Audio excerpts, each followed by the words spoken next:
Do you ever think it'd be cool to be a cat? Sacred Flames is a big epic fantasy comic with lots of fighting, lots of friendship, and a little dash of romance. Actually, no, it's a heap of romance because it's girls' love. They have cat girls and horn girls and robot people and goblins and dragons. They even have a teeny bit of racism, which you can have as a treat. All of the fantasy story pieces are here and working together.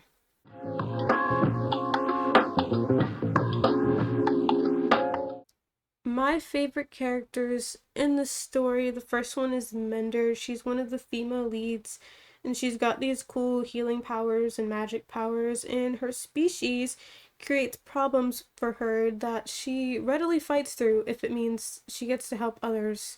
What a sweetheart. She's got these emotional scars from those traumatizing encounters, though, that haven't quite healed yet and is probably going to wreak havoc on her future relationships if she doesn't address it and let herself be loved. Bender is a funny robot man. He's just a little guy, except he's a big guy and he can fight. What's not to love?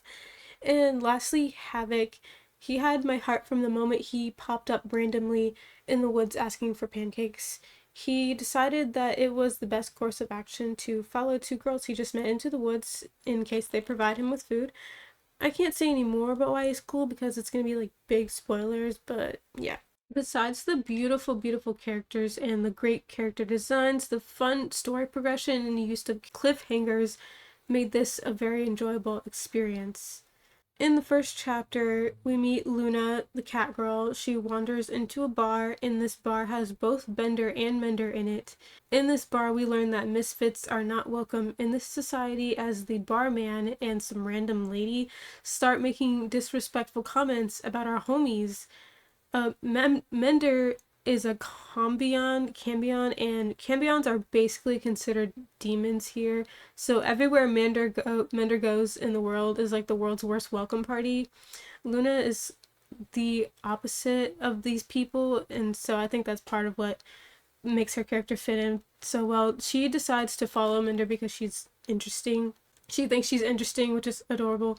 Upon hearing from Luna about the messed up village, Mender decides to investigate because as a healer, she feels duty bound to help others.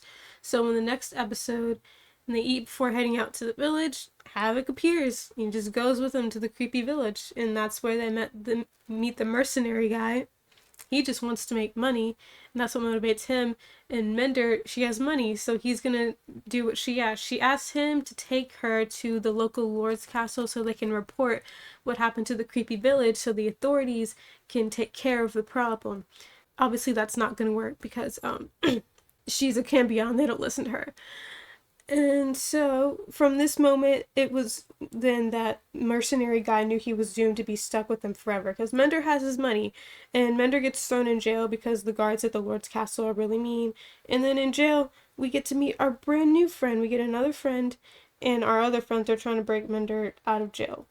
And I probably sound crazy because, of course, story events lead directly into each other. That's how you write a story, but because the problem in this world isn't widespread, like say a disease or an apocalypse. Like there were monsters and zombies, but it's not like everywhere. People aren't worried about it, and the characters don't have a real obligation to help anyone. Like it's not their job. They're just there. They just exist like everyone else. They're normal people.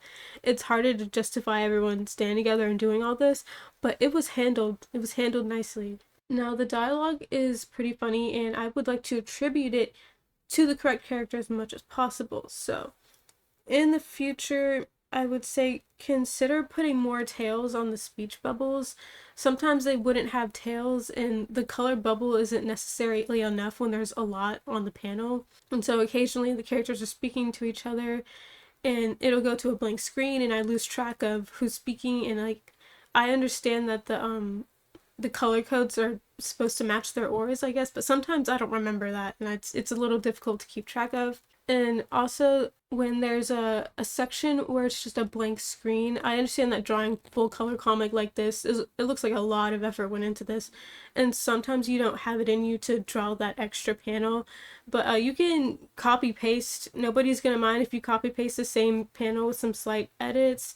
The white void is a great fade out technique, but when it's in the middle of the episode, when there's no actual scene change, it can break the immersion for the reader. So just something to keep in mind. I enjoyed reading this comic, and I hope the author comes back from hiatus soon, because that first season left us on a really big cliffhanger, and I need answers. The people demand answers. They demand resolution to their stories.